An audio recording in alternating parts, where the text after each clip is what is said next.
शांति। Om Shanti. Last time हमने बताया कि मेडिटेशन है क्या और ब्रह्मांड की एनर्जी का उपयोग कैसे करें। मेडिटेशन का अर्थ बताया कि कोई ध्यान, प्रार्थना, प्राणायाम, योगासन नहीं। मेडिटेशन का अर्थ है कि जो हमें चाहिए वही संकल्प को चलाना, और जो हमें जीवन में दुख अशांति दे रहा है वो संकल्पों को छोड़ देना। यह है मेडिटेशन।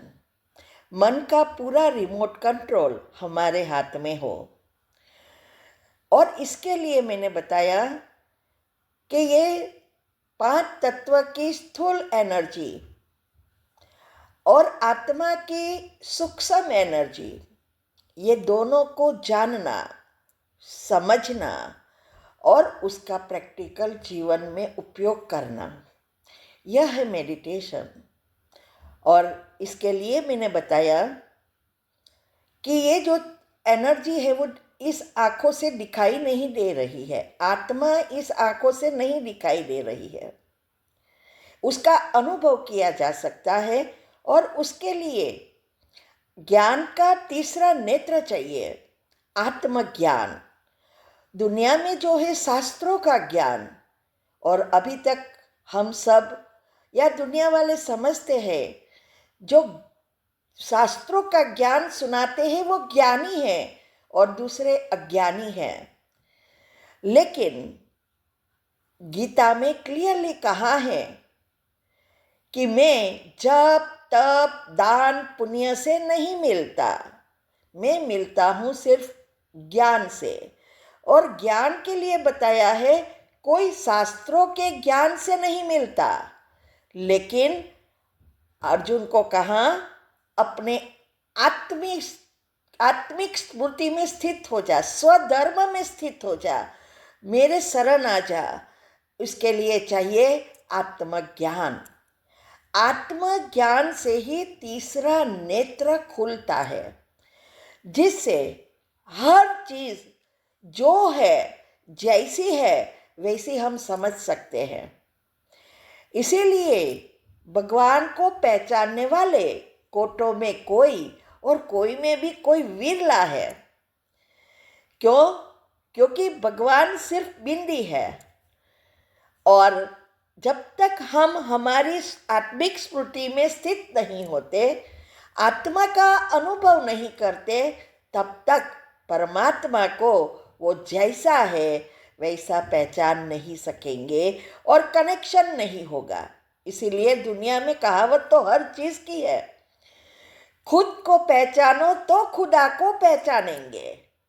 तो खुद माना आत्मा और खुदा माना परमात्मा, ये दोनों का कनेक्शन करने के लिए ही ये सारा ज्ञान का तीसरा नेत्र देते हैं। दुनिया में आजकल तो कुंभ मेला चालू हो गया होगा। वो कहते हैं कि ये आत्मा परमात्मा के मिलन का ही यादगार है। लेकिन कुंभ मेला जहाँ ये नदियाँ मिलती है, नदियाँ कौन है? हम सब नदी है।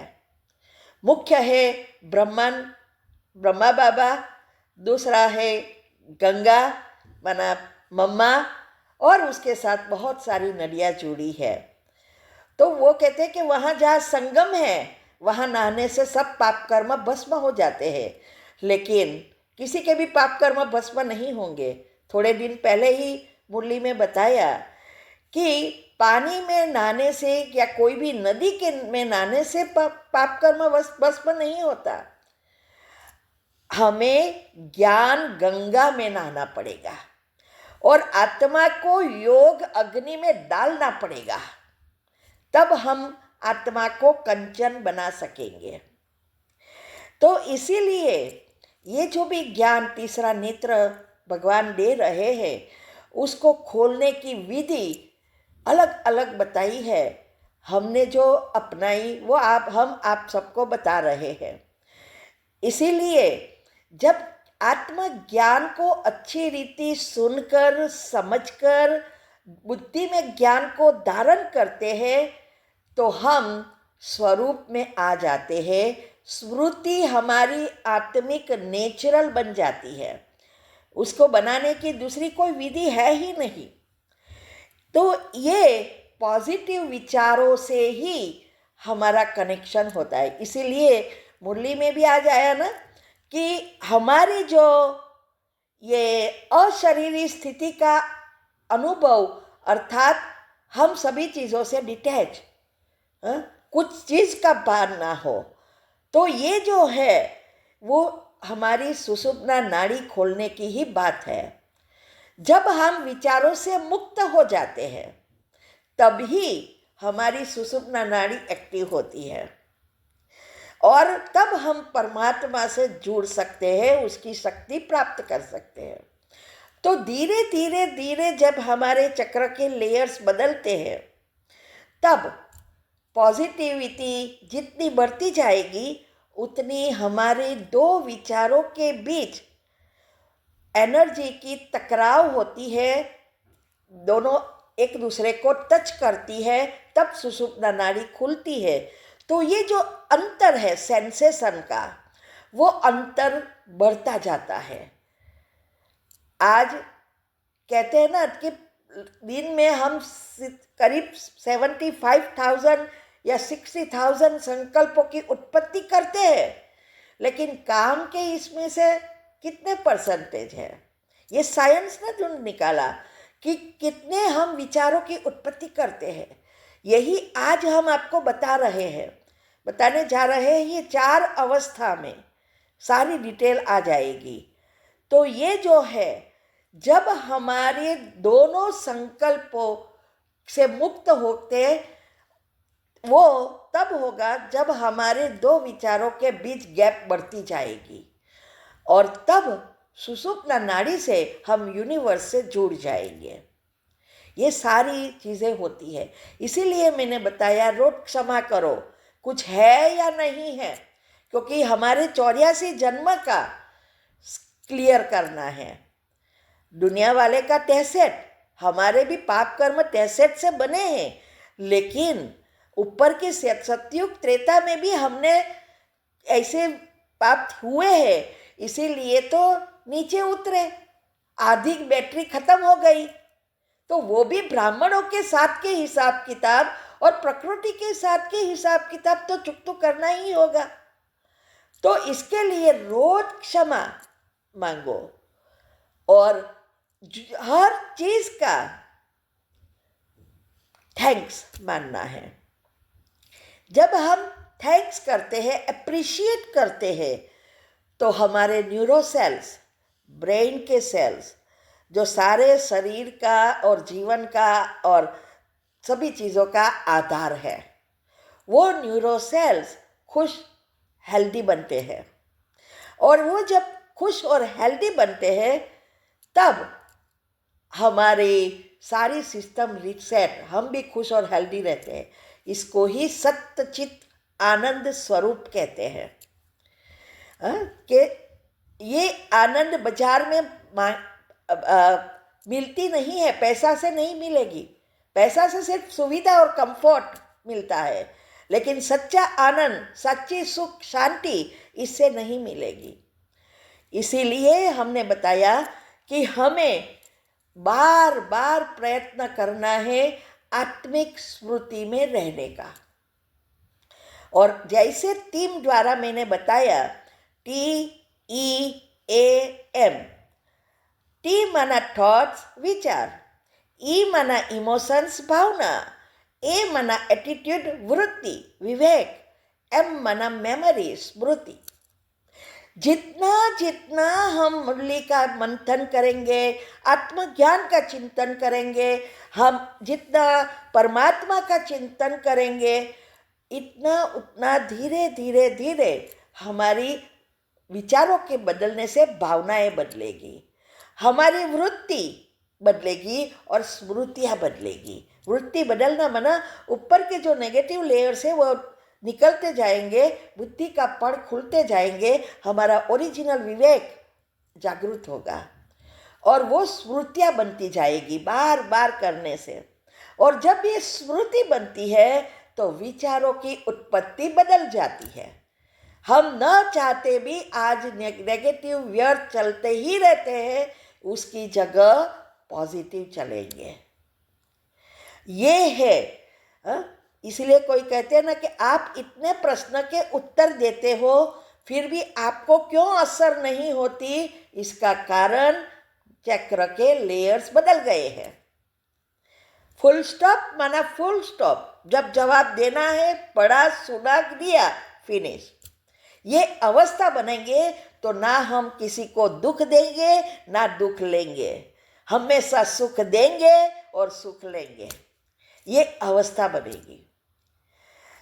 अभी ये स्मृति में ऐसा नहीं है कि हम अंदर से सोचे ये या विचार लाए कि ये तो आत्मा है, नहीं, ये नेचुरल स्मृति। जैसे ही कई बार तो हम सोचते कहते हैं, युगल के लिए कह देते हैं ये तो मेरा भाई है। अल्लाह भाई नहीं है, दूसरों को कहने से तो ये डिससर्विस होगी। ये एक स्मृति बनानी है कि ये भी आत्मा है, कुछ भी करे ये आत्मा है, उसके पास अभी शक्ति नहीं है, ये स्मृति बनानी है, बोलने की आवश्यकता नहीं है। तो ये स्मृति, जैसे अभी देखो जो चीज़ में हम जब बिजनेस में थे और जो चीज़ का हम जॉब करते थे वो चीज़ नेचुरली हम बाजार में जाए ना तो दिखाई दे, दूसरी कोई नहीं दिखाई देगी। अगर ऑयल कंपनी में थे तो ऑयल ही हर एक प्रकार की ऑयल कंपनी की ही डब्बे दिखाई देंगे। सुपरमार्केट में जाएंगे तो वही दिखाई देंगे। मैट्रेस की कंपनी में थे तो मैट्रेस ही दिखाई देगा। ऐसे ही जब हमारी आत्मिक स्मृति बनती है, ऐसे तो छोटा छोटा तो सबको अनुभव है।